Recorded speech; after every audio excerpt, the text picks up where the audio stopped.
پەروەردگار دەفەرمێ النبي أولى بالمؤمنين من أنفسهم. پێغەمبەری خوا عليه الصلاة والسلام ئەولاترە نزیکترە لە ئیمانداران لە چێ لەیان نزیکترە، حتا لە نەفسی خۆشیان ئەولاتر و شایستەتر و نزیکترە. ئێستا کەس هەیە بۆ تۆ لە پێش نەفسی خۆت بێ؟ کەس نییە بۆ تۆ لە پێش نەفسی خۆت بێ إلا رسول الله نبي عليه الصلاة والسلام. ئەگەر بە جوانی بیناسی دەو پێغەمبەر عليه الصلاة والسلام والله لە پێش نەفسی خۆش دایدنەی، لە پێش نەفسی خۆت دایدنەی، هەم لە خۆشەویستیدا لە پێش لە خۆتت خۆشتر دەوێت، هەم لە خۆشویستندا و هەم لە شوێنکەوتن و بەقسەکردنیشدا. بۆچی لە خۆشمانمان خۆشتر بوێ؟ باسمان کرد. نەفسی ئێمە براکانم بەخوا إن النفس لأمارة بالسوء. والله نفسي خۆمان ئەمری خراپەمان پێدەکا و بەرەو بە هیلاک چوون و دەردەسەری دنیا و قیامەتمان دەبا. ئەوە نفسی خۆمانە. ئەی پێغەمبەری خوا عليه الصلاة والسلام سببی هدایەت و ڕەحمەت و بەرەکەت و بەختەوەری دنیا و قیامەتمانە. چۆن لە نفسی خۆمانمان خۆشتر نەوێت؟ بە قسەی نفست کەی تیا دەچی، بە قسەی پێغەمبەری خوا بکەی هدایەت دەبێ و سەربەرز دەبی لە دنیا و لە قیامەت.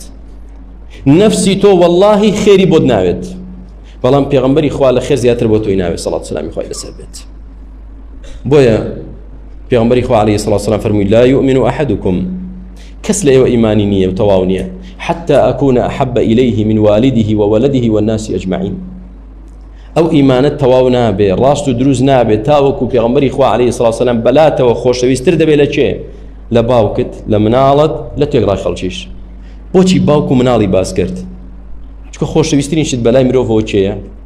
ئەو باوکەیە کە تۆی لێبوویت، باوک و دایکتە، و ئەو مناڵانەشە کە لە تۆ بوون. بە ئەندازەیەک مرۆڤ تەمەنا دەکات مناڵی لە خۆی باشتر بێت، لە خۆی باشتر بێت. دیکە پێغەمبەری خوا لە مناڵت و لە خۆت و لە دایک و باوکت خۆشتر نەبێ، لە هەموو کەس خۆشەویستتر نەبێ، بەخوا ئیمانت تەواو نییە.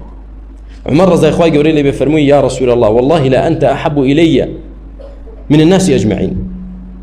تۆ لە هەموو کەس بەلامەوە خۆشەویستتری إلا من نفسي، بەس لە خۆم نا. فەرمووی عمر بەخوا ئیمانت تەواو نییە تا لە خۆشت خۆشتر نەبێ. عمر ڕەزای خوای گەورەی لێبێ بیری لێ کردەوە وەستا فعلا دەبێ وابێ، دەبێ پێغەمبەرمان لە خۆمان خۆشتر بوێ. ڕاستە طبعی ئینسان وایە خۆی لە هەموو کەس خۆشتر دەوێ، بەڵام ئەمە طبعا وفطرة، بەڵام استدلالا ومعرفة وإدراكا كبيري لێ بکەیتەوە والله دەبێ پێغەمبەرمان لە خۆمان خۆشتر بێ. بۆ یەکسەر فەرمووی ئەی پێغەمبەری خوا والله لا أنت أحب إلي من نفسي، والله تۆم لە خۆم خۆشتر دەوێت. ئەوە تەواوە، ئەمەیان ڕاستە. فەرمووی الآن يا عمر، ئێستا تەواوە ئەی عمر ڕەزای خوای گەورەی لێبێ.